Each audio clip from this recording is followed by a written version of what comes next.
Yeah, we are live now.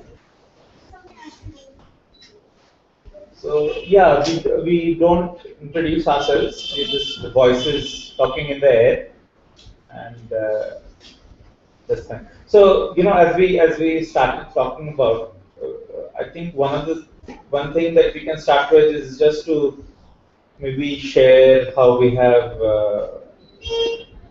dealing with our corpus of material, and in that sense, structurally, how is each one of us looking at shaping it towards so that it eventually becomes something. So, what's that process like right now? I think from yesterday, I think it's clear that we're kind of all actually at pretty much the same place, which is trying to sort of one has to, in the constructing of something, kind of know the outside of it or the end of it, but also one has to construct from the inside of it. And I think we're all in the process of trying to figure out the outside and then work inside out. Was the impression I got. I think could it be fair to say we're sort of exploring the terrain of our kind of products, conceptual terrain, to then And structural. right, yes. I I think think Yes. structure is very important. Like we had a lot of workshops. Mm-hmm. A lot of people who came and talked about a lot of kinds of games. From that, I guess I drew in whatever skeletal structure I could observe. And right now, I have such a structure up in my wall. It's something I'll be. It's a board game structure. It's certain things that are important for every board game to incorporate. And these were like, Yeah, so you use the word game, which is new in the sense of a broadcast. So, if we talk about so far, we just look at a material, a corpus of material, and then if there is some language which has a format, which is like a formatted thing like a game, then how does that come in and collide with the material? And how much are you thinking about that collision or not? the collision is pretty much total define the form of my game, I guess. form and content is in fact what you're saying. Where does, because I guess at the moment we're all at places where there's form or sort of a content and then there's an idea of a form, and I think Exactly. Yeah. where I think the question of form and content is always interesting because the time it works best is when form and content really come together. And which is at this point, in the sense that there is this corpus of material which might have wanted to become so many different things. Yeah. But at this point, it's maybe trying to come together in this language of it's taking and giving some things from what a game can be. Well, I was just thinking last night that in a way the idea of a game, in its essence, is synonymous in some way with, I suppose, entertainment broadly put. Whereas really it has such kind of ramifications, I suppose, and because it is really to do with a set of rules, and then it has to do with a set of how does one inhabit those rules, right? That's actually in some way what it is. And there's a structure which consists of rules and some amount of navigation, but it's also really about how does somebody inhabit them. Right. And I think that, in a way, it's interesting to think outwards from that. I think expanding on that, thinking how your prospective players will think, that is. That's a very good point in the sense because what I was talking about in the sense material becoming something, and when you think of that happening for your player, you're someone who's experiencing whatever narrative you're constructing. Yeah. So for that entity is are you? I mean, I don't know for that entity how that entity will make sense of a material, or whether that entity will make sense at all, and will it be in a progression? So if you spend more time, it's going to be more clear, or it's going to be other. Restrictions will always breed creativity, and there's a fine line, of course.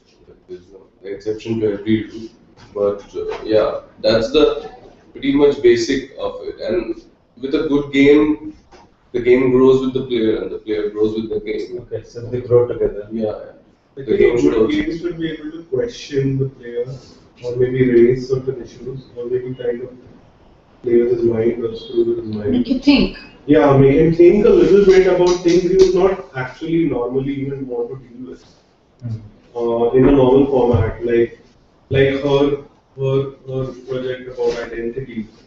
I mean, you would not like to think about identity. I mean, just like walking on the street and doing something, and then suddenly. But if you're put in that scenario of thinking, then you suddenly start thinking about so many things about your identity right from childhood, or maybe wherever. So a good game can also do a lot of more things than entertainment. Then reflect back it. I think, I think that if something, whether it's a game, a performance, a work of art, a book, if it's able to reflect back and allow you to look, work as a mirror in some way, right? It reflects. But when you work on a mirror, do you work on a surface which can reflect, or do you work with that image that is formed in reflection? For example, when I'm looking at myself in reflection, what do I actually see? Is that image constructed?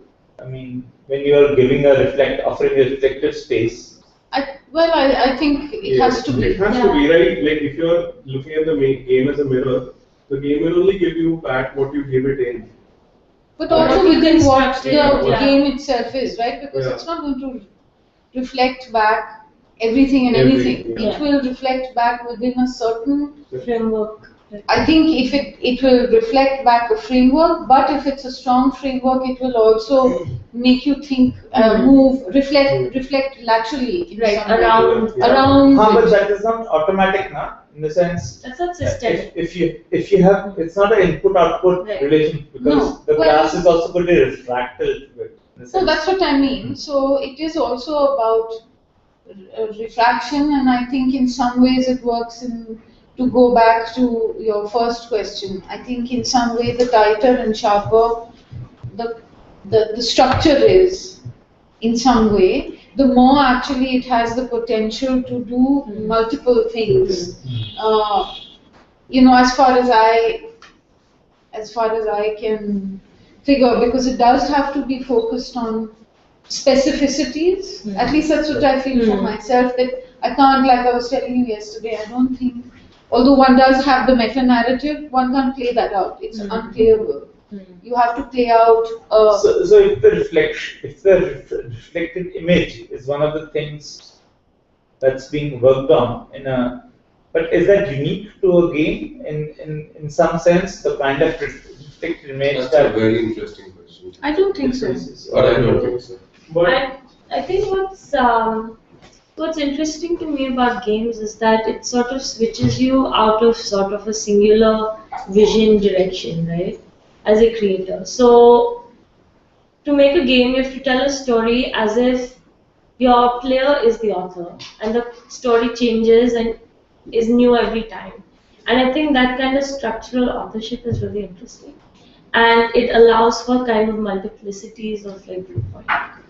But I'm saying we're talking about the reflection. Reflection, in a way, you can call it with a different name, like it's a mean. It's the mean of the experience that is offered. So, I mean, if it's a shared artifact with different media or formats of content, let's say, then what is it that specifies what is it that makes it worthwhile to make a game? In a sense, if that reflective image is common between media, then Right, absolutely. then why not I think do anything else? Because I think so when we're looking at in terms of theatre, for example. I won't say performance because it's a hazy territory as far as I'm concerned.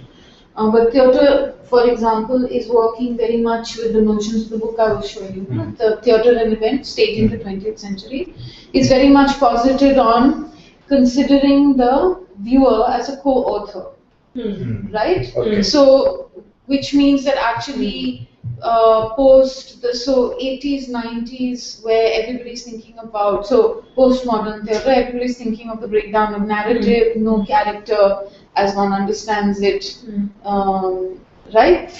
So coming off of that, really it's about the piece of work is completed also by structuring it so that you're allowing for, you're putting together a set of, you're making points and you're really asking the viewer. Those points are important because they are the points that you're going to ask the viewer to connect, right? Right. But is the plot of these points, the way these points are plotted, let's say, That's part of the construction. But is this construction in a way that you're doing it with game or with a game-like narrative? Is that something unique to that? No, but that's what I'm saying, that I think this whether it's a question of even when there's a seated viewer on the opposite side of the proscenium, you're already considering him a participant by saying that you are also constructing a narrative. And I think that more and more, I think it's actually, it's also very political.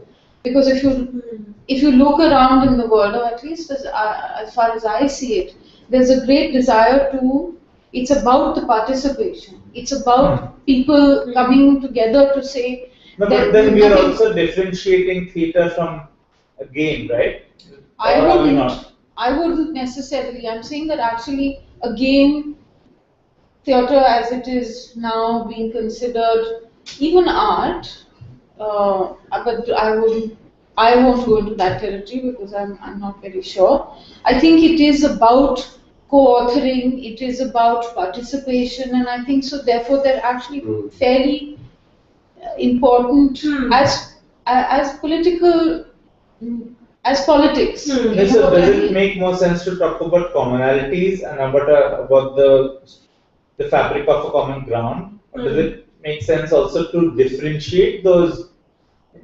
I think it makes at some point, the more we try to differentiate, the more people who do work after us will break those things away at some point of time. And I mean, I just feel like drawing commonalities is like the best framework to think about, rather than drawing differences. It is not a one-way traffic, like if you initiate something. Choices, actually what this is about is that you're opening it up and you're really saying whether it's a game.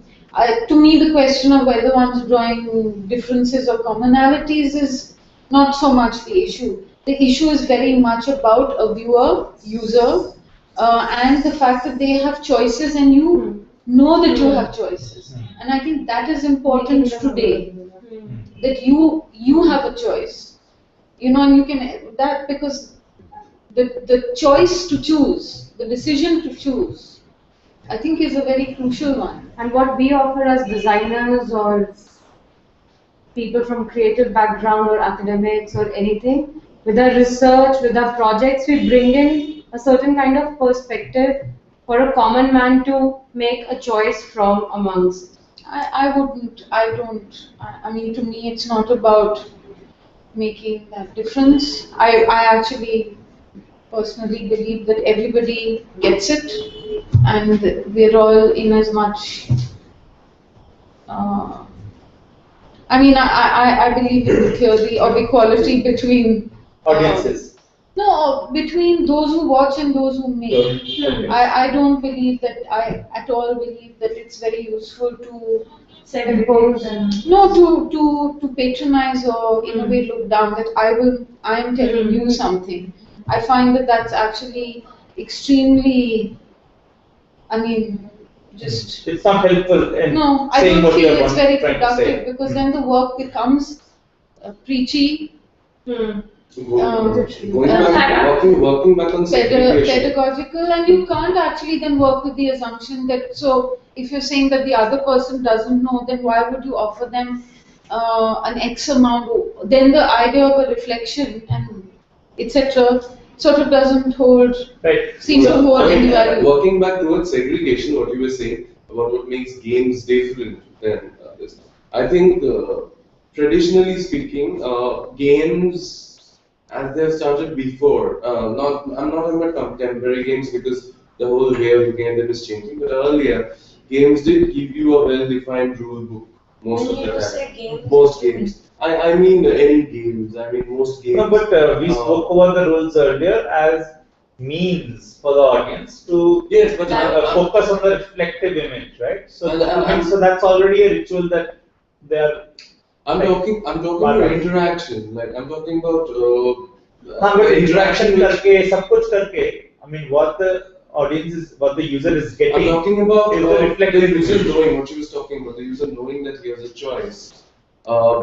A man standing and looking at a painting has interaction. He has choice, and he does realize it or not. Games at a certain point used to hand you a rule book to tell you that here are your choices, and I find that this form is changing with. But I mean, I don't understand actually this choice and when it is exercised. Because if you go back to I think to this actor looking at a reflective image, what is the But choice I between? think the question is, I mean, at one level, it's to choose to string things together as opposed to something being given to you is a choice. Exactly. You have to exercise some amount of So making connection is a making connection, choosing.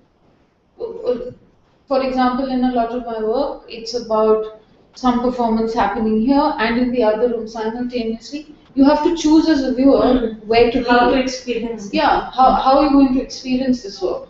Your choice will also dictate your gathering and making of a narrative, the meaning that is created. Exactly. But- It's even the painting, the way you choose to look at it, where do you start from, where do you end? No, but I'm saying, I mean, is it helpful to one who's modeling and offering an experience to think of the participant as choosing? Is it helpful? Does it contribute in some way to you if you think about it as a choice?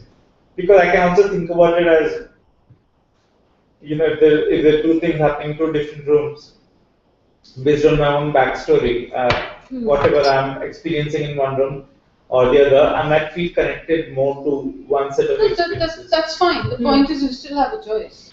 I think And you are exercising your But choice it's to stay in one room. I'm acting under the compulsion of what I, Who you are. limited choices. yeah. Yes, but we're always acting under the Yeah, compulsion of always. who you Right, are. so, I mean- But the fact that you are given a choice highlights that you do in fact have a choice. It brings to the fact this exact thing that you sometimes work under the compulsion of who you are. That's what it reflects back. It doesn't reflect back beyond that. It just underlines and marks that you have a choice, that sometimes one habitually doesn't in fact I mean, a exercise choice the choice actually- because one functions from habit and from who one is. And so the question of something reflecting back is very much about who you are and what you do in the world and how you function, at least for I mean, me. but the word choice confounds me because I cannot make sense of it in the case of a non-intelligent participant. In the sense, it's your game world player, or I mean, it's not just that which troubles me, but more the element of choice would places so much onus on the person who's going to walk from one room to the other. Yeah. And in a way, I'm not sure if in a complex system, any one entity can do, can do anything else except from what they do. But isn't the whole attempt to at some point break out of what one does? Isn't that whether it's his, what is he talking about in his game, what is she talking about in her game? At base, everybody is talking about re-looking at oneself. About disrupting a pattern.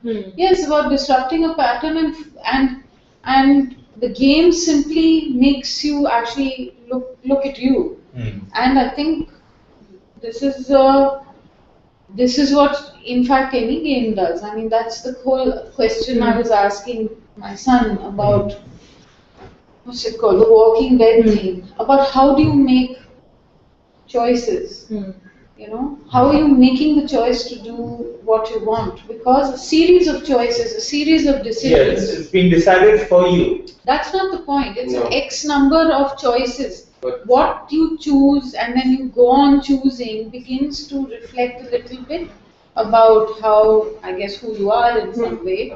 Although I wouldn't. I think the question we ask ourselves secretly is what would I do? In Yes, of context the course. walking I dead. think it's very much about what would I do, because like his game, if But it's a more- about where a the more motivation realistic question craft would is be, about what would I do. What can I do would be a more realistic question. In the context of a game, perhaps. So I think games are interesting, or like any kind of sort of co-authored media is interesting because it removes the author from this kind of hierarchical top-down kind of I'm talking to you position to curating responses, which and the context for your curation is what is your contribution as an author. And I think how you curate the responses is how you construct the meta-narrative of your work, right? And I think that's something that's really interesting because it sort of recontextualizes the way you exist within this complex system of choices, right? Or like looking at your choices through different lenses. But these choices, you're referring to the game world, and then you're saying that the choices are in a way configuring themselves to based on the choices you already made. But then for the actor, is it still a choice, or is it a part of the script that you have to play out now? Define actors. I think Meaning user, you Define mean? actors. I mean, Yes. for the The person actor who inside comes. the game, like your puppet, basically, your digital puppet. your NPCs. Yeah, your not Non-playing. your non-playing characters, the character whom you Personification. yeah, The because digital the person. avatar, Ah. let's say your avatar, is your avatar. I mean, what is happening in your avatar sense? Because like we had been talking earlier, I mean that's one thing which fascinates me the most because we identify with the avatar in such a Video. Closely. so closely that what we perceive to be emoting ourselves and the avatar to be, and we actually project on the avatar as emotions and Very interesting because a lot of avatars have actually worked with morality and player morality, and they actually reflect in the game which path you are taking. Such as in Mass Effect, if you take the dark path, your avatar's skin begins to crack, and red lava kind of thing starts seeping out slowly, and eyes start getting red. Whereas if you take the cleaner path, noble path, his eyes start getting blue, and he starts getting this noble air about him. This whole But blue there's halo. sort of this representation of politics in that as well. And like Well, yes, this, because we all don't have blue eyes. And Yeah. yeah, No, but that's, that's a simple Very indicator. interesting. Like it's there in Infamous, it's there in Mass Effect, and I think it's It's in interesting Bioshock. to a certain sense because Yeah, but I think where it becomes complex is where you bring in the question of the doership of the avatar. So in that sense, in which way is the avatar getting implicated? You know, it's the avatar is implicating us. That's one thing. But is there an implication of the avatar independent of our implication? You know, so in the sense, where does the avatar and So like, where do you stop? Where does the avatar stop becoming human? Where do I mean, you just stop this becoming relationship. human? Yeah, like, so like it comes back to the same old discussion we used to have. But how does the digital version of you who is not you, right? Like how? Yeah, so basically your digital puppet, Your digital- who's breathing life into it, and So Sorry. I mean, actually, it's not a question so much of digital. I mean, I think it will apply to in the same way to the scenario that you were modeling, because an avatar in a theatrical, let's say, enactment or staging, I mean, is the agency available to that avatar, his own or that which is allowed by the director? Well, I think it has to be a negotiation between the two from where, just as a structural thing. It has to be about navigating, which is what acting is, right? You're But then navigating yourself. you lose that negotiation when it becomes a digital puppet because you're actually. Absolutely, because what we're talking about hasn't been done in any game. We are talking about us kind of, no, it hasn't, name one. We're talking about a higher sense of connection, we're talking about every action being reflected back and every single. So it's No, absolutely. we're basically talking about the avatar having some way of configuring what they do in a synthesized space. Like one of the texts which we had read last night about the reluctance. Basically, it also when you have a reluctant actor or when you have a reluctant avatar, so it's not, this guy is not following your commands precisely, and you have to interpret what the actor or what the avatar is doing through an interface of, Limited choices. yeah, through some noise. In the sense, there's something that you're saying and kuch aur ho raha hai. So there have been games that have done that. There have been games that have So- done that. No, there have been games that have done this sort of self-reflective, larger kind of thing, like through abstraction, perhaps like Passage by Jason Rod is a great example where interaction schema breaks down to create sort of a tangential connection with this idea of morality, which is what he was trying to explore. And it's very simple. It's this long game, and also. Explain that. How does this translate to an in-game mechanic? It translates into an in-game mechanic because the way you move through the game breaks down as you progress in the game. And the choices you make in the game add to it. So like, it's a very simple game, it's a long game. And it's a sort of play metaphor, a little simple, on life and death. And you start up and you have very simple choices about how you want to live your life in the game. And depending on those choices, your passage through the game is improved or not improved, and then the spaces you can explore within the game which are not intuitive, and movement is hampered and then released, and then sort of an end state arrives. You should play it. Absolutely. But isn't it still doing the same thing? I think it's again being restrictive. It's again working through in-game mechanics. Yeah, it's deeply restrictive. I think That's the kind of freedom we are talking about. So, but that's what I'm saying. Like, I've never really seen that. It's a beautiful idea, but to implement it would be another case entirely. Which is the most difficult thing about our processes, what we're not going through right now. I think implementing endless choice is a white elephant or like white whale, and it's like an impossible thing which will never happen. It's something people have tried and failed at because it's just like you need to have sort of a structural concept. Yeah, it's not even something available to us. I think the closest anything has come to that is Journey, which sort of abstracts the idea of the avatar and like sort of the narrative you provide to the avatar through like a very like kind of base minimal interaction, which allows a lot of interpretive space for the players interacting with each other. And although Journey has other problems, I think it does circumvent this kind of nicely. This sort of avatar bias, right, that like the designer puts up, kind of presents to you, which limits your choices of interaction within the space. Yeah, does the avatar and as a game master, are we the game masters in games or who are we? It depends. In certain games you're the game master, in certain games you're not, you're a pawn.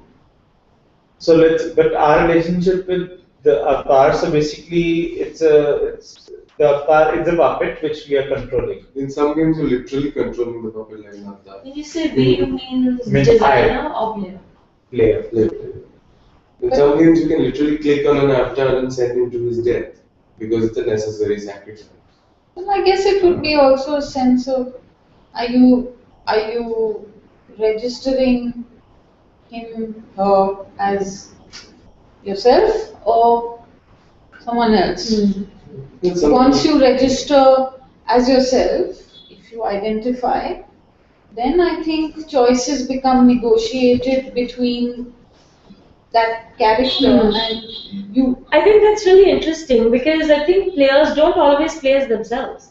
They also have a created persona that they bring and then apply to the existing avatar.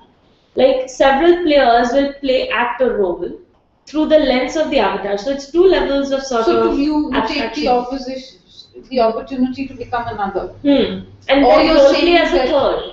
So the role play, so this This is sounds a of bit course, this perverse. is of course. It is quite perverse, but it's also sort of fascinating. Like there are, But how would you do that? for very simple example is there's several male players who play as female characters, or several women players actually more commonly who play as macho male characters. Like kind of in a simplistic sort of avatar system, right, where choices are kind of binary and limited, and they role play as the opposite of themselves, or like Okay, something so like. that's level. I don't. So there's you, Agree. then there's you deciding to play as, for example, me as a man, and then I'm making choices as that character. As That's like what you're a saying. yeah, as like a maybe more extreme version of this character I aspire to be in some. No, I facet don't of think myself. changing the gender makes Yes, a difference to the but character. then No, I still, mean, how it's far like- can you Like- go from who you are, right? You're either going to play in continuation with who you are, or you're going to play in opposition with who you are, or you're going to do a combination of the two, which is what he was saying. He was asking, like, how does one, you never really leave yourself behind, right? Because then you work again in True, opposition true. or in Of course. continuation. It's not like in a silo, so. Yeah, for temporary means of time, you negotiate your identity, you relocate your identity for some point of time when you are like that guy. So like then you. Yeah, but that's still you're functioning from. So if it was to break down into a simple thing of am I doing the right thing or the wrong thing, the only way you can gauge it actually is from how sometimes you would gauge it. So you do the opposite of what you would normally do as you, or you would do it in continuation and slightly in deviation from, right? Who? You know, with this formation, this coming together of this avatar, intelligent or not intelligent, but is actually not happening in your mind, right? You are making choices in that sense for the avatar, but the persona is getting built only in the Somewhere else. in the other avatars' Word. minds, which they don't have. Yes. I mean, in the sense for us, we get constructed in our own in our own self image, but our actual construction takes place also in the way our construction is perceived or let's say consumed. So with this avatar who is performing, let's say, these characters of the macho man or whatever, you know, the opposite or maybe the continuous, who is actually in whose mind is actually getting formed the opposite or The projection. I mean, yeah, I mean, what you're projecting, where is it getting assembled to become Well, something? it's getting, as you said, partly assembled in via the console to someone at the other side, the other player you're playing with, maybe. Through interaction. If it's a multiplayer It is game. multiplayer. If it's not, then one could imagine that I assume that this can occupy as like a The systemic space.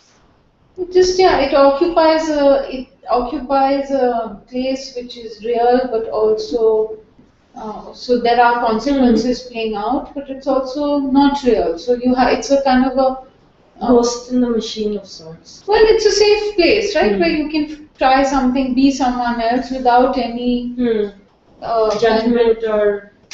judgment or real life serious Consequences. consequences, which is also interestingly what Bharat was talking about. Like, no? but within game worlds is the gaze.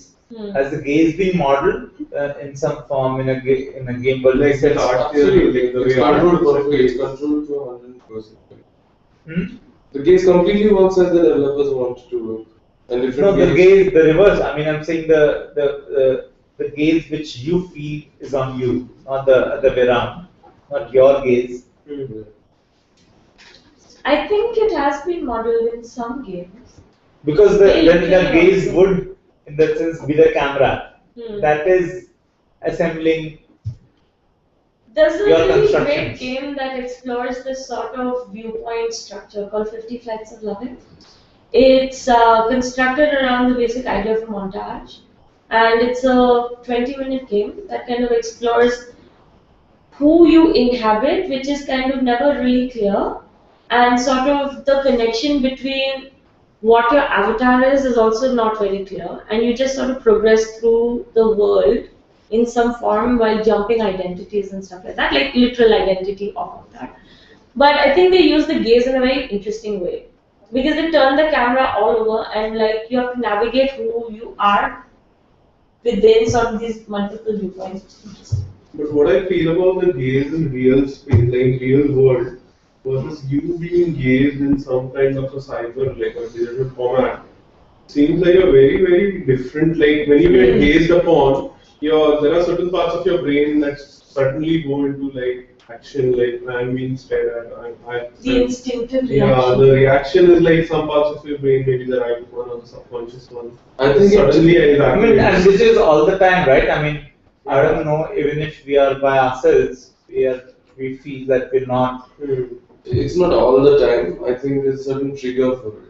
Yeah. Certain games use triggers. I give a But very in simple the example. game space, I would not take the act of the gaze. Probably it's just my personal opinion to be really as powerful as a gaze in like, maybe in real space, in real world. For example, in these old games, if you left the character standing for a while, they start tapping their feet, and then they look at the screen, and some characters will knock on the screen and say, "Hey, I haven't got all day," and that acts as a really powerful gaze, like pull out that, "Oh my God, I'm actually responsible for this guy and his fate." The simplest examples, but lots of games have done it. Technology style things also. It's a very Deadpool thing. Achha, in the Deadpool game, Deadpool talks, breaks the fourth wall all the time. She's like, be careful with me. Hey, you just chopped my arm off. And Deadpool is like, he's a Marvel character. If his arm gets cut off, he can pick it up and reattach it. He's really funny. He's a comedian and an assassin. So, yeah. Is there been any game made of the Discworld novels? This one, I'm not aware of it. Not really.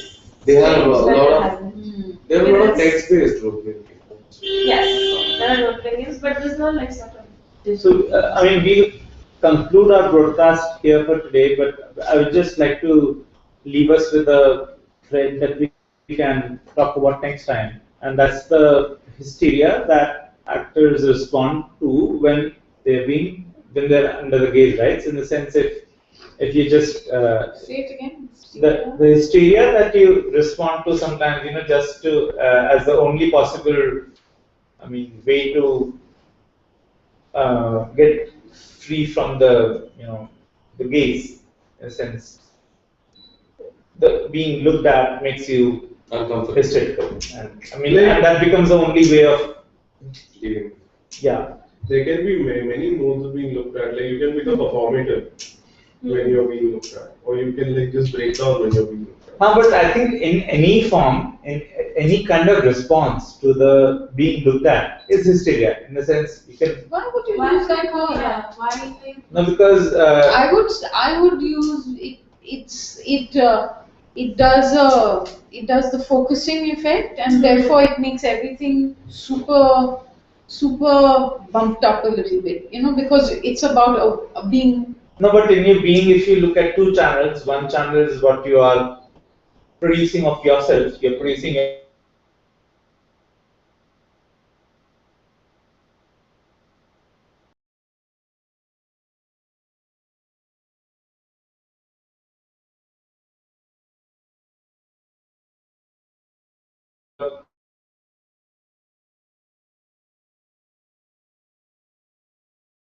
visible is not necessarily going along with your Inner self. with your producing yourself project, right?